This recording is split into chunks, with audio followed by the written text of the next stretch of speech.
यस्तै प्रधानमन्त्री केपी शर्मा ओलीले युरोपियन युनियन र भारतले संयुक्त वक्तव्य जारी गरी नेपालको आन्तरिक मामिलामा ठाडो हस्तक्षेप गरेको आरोप लगाउनु भएको छ।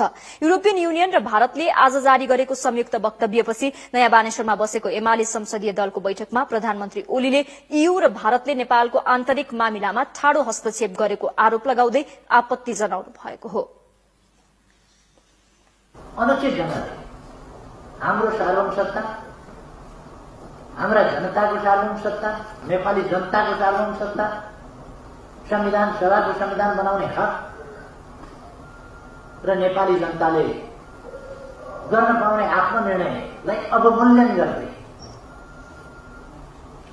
अति उपदेशको भाषामा नेपालले छिटै संवैधानिक समस्या समाधान गर्छ। कहाँ छ संवैधानिक समस्या नेपालमा? विभिन्न मान्छेका घरमा गएर तपाईँले चित्त बुझिया छ भनेर सोध्ने, मलाई त चित्त बुझिया छैन हजुर भनेपछि अनि सिधै राष्ट्रलाई त्यसको सार्वभौम सत्तालाई अन्डरमाइन हुने गरी वक्तव्यबाजी गरिदिने।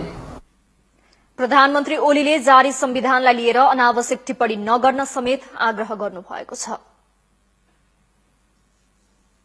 युरोपियन युनियन र भारतले आफ्ना आफ्ना कुरा गरे हुन्छ। नेपालको सम्बन्धमा अनावश्यक अनुचित ढंगले